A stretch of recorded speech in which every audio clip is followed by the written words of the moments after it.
राधे राधे जी। बिमला दुबे भक्ति चैनल में आप सभी का बहुत बहुत स्वागत है, अभिनंदन है। तो शिव पे चढ़ा हुआ चावल और बेलपत्री आदमी का रोग को दूर कर सकता है। तो पंडित प्रदीप मिश्रा जी बता रहे हैं, आप लोग ध्यान से सुनिए और जिसको भी प्रॉब्लम हो वो उपाय ज़रूर करिएगा। तो आगे आप सुनिए पंडित प्रदीप मिश्रा जी की आवाज़ में आगे की बेलपत्र जरा ध्यान देना हो। ये बेलपत्र जो होता है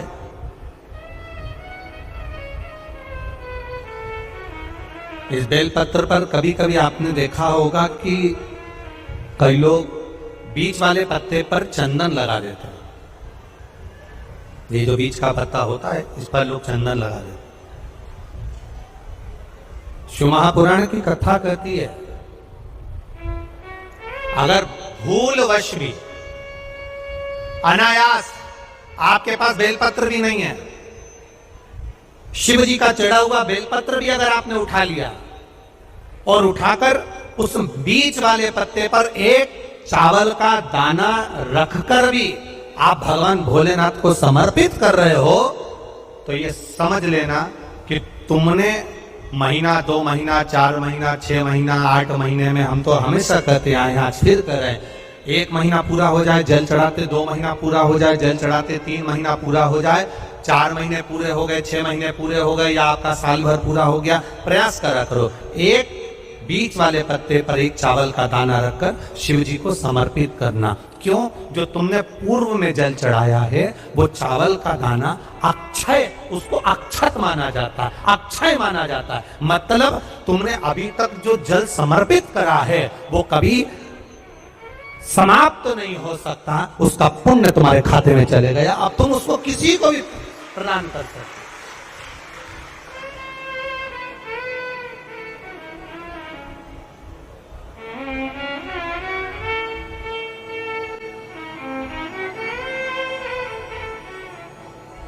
बहन भाई को तिलक करती है रक्षाबंधन पर, माथे पर तिलक लगाने के बाद में चावल लगाती कि नहीं लगाती? बोलो, जम के बोलो जरा। लगाती है? बोलते जाओ जरा। लगाती है, ठीक है। मंदिर में आप पूजन कर रहे हो, घर में कोई अनुष्ठान कर रहे हो, पंडित जी तुम्हारे मस्तक पर तिलक करते हैं तो चावल लगाते कि नहीं लगाते? बोलो बोलो, जम के बोलो। लगाते हैं। तुम्हारे घर में शादी ब्याह होता है तो तिलक करा जाता है तो चावल लगाया जाता कि नहीं लगाया जाता? लगाया जाता। सब समय पर चावल, मस्तक पर कंकु का तिलक, चंदन का तिलक, जो भी तिलक तुम्हारे मस्तक पर लगा है, कोई अगर लगाएगा शुभ कार्य में तो चावल जरूर लगाएगा। बस एक कार्य ऐसा होता है जिस समय पर मस्तक पर तिलक करा जाता है पर चावल नहीं लगाया जाता।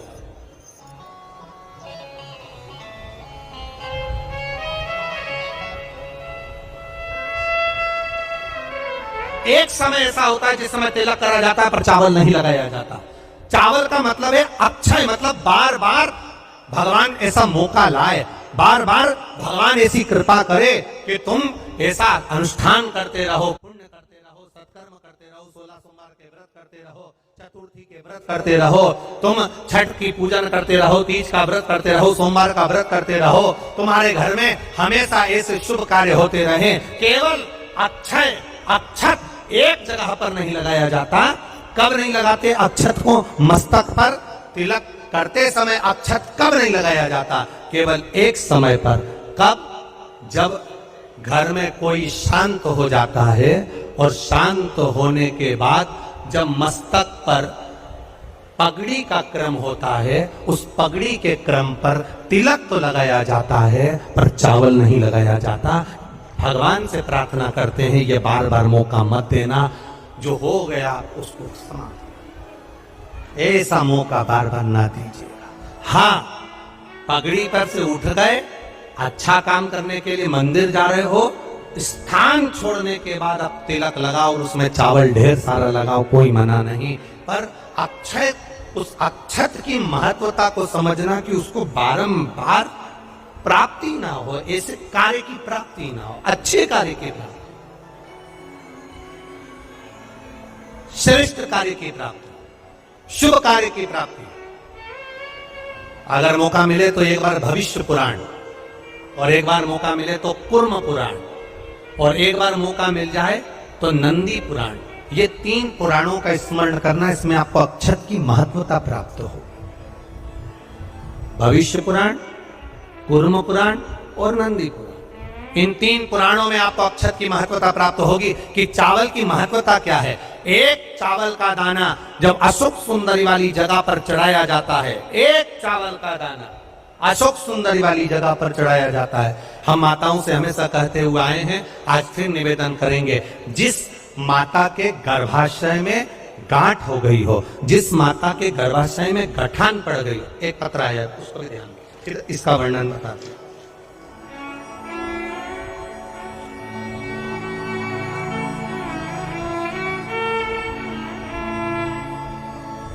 प्रदीप मिश्रा जी जो भी बताएं उसे आप लोग जरूर सुना करें। वो बता रहे हैं, आप सुनते जाइए, पूरी तरह अच्छा है।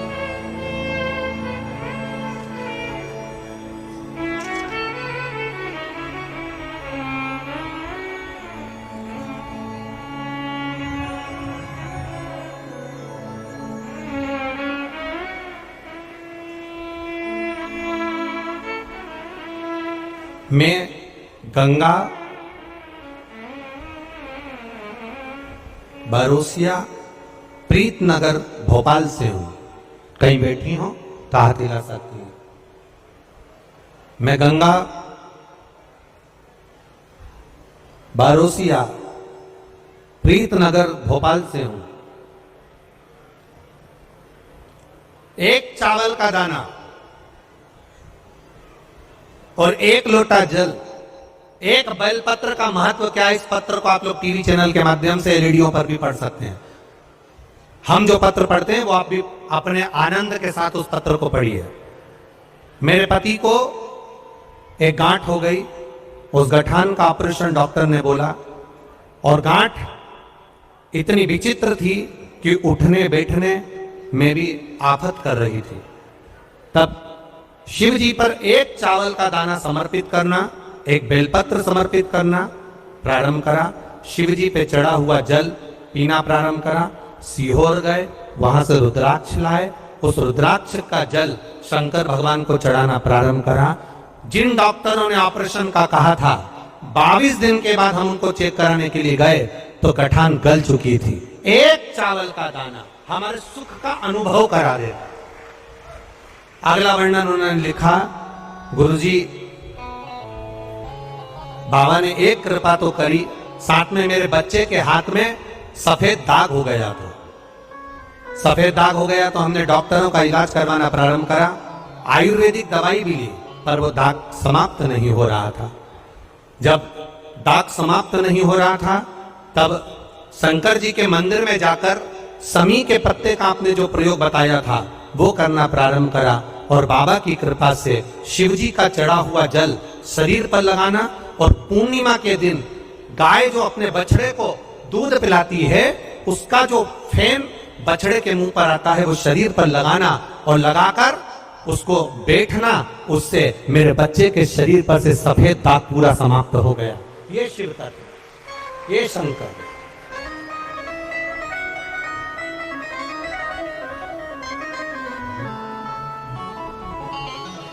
ओम शिवाय नमस्तुभ्यम। आपको ये वीडियो अच्छी लगी हो तो ज़्यादा से ज़्यादा शेयर कीजिए, लाइक कीजिए, कमेंट कीजिए, और इस उपाय को आप लोग ज़रूर कीजिएगा। जिसको भी दिक्कत प्रॉब्लम हो तो आप लोग इस वीडियो को ध्यान से सुनिए और समझने की कोशिश कीजिएगा।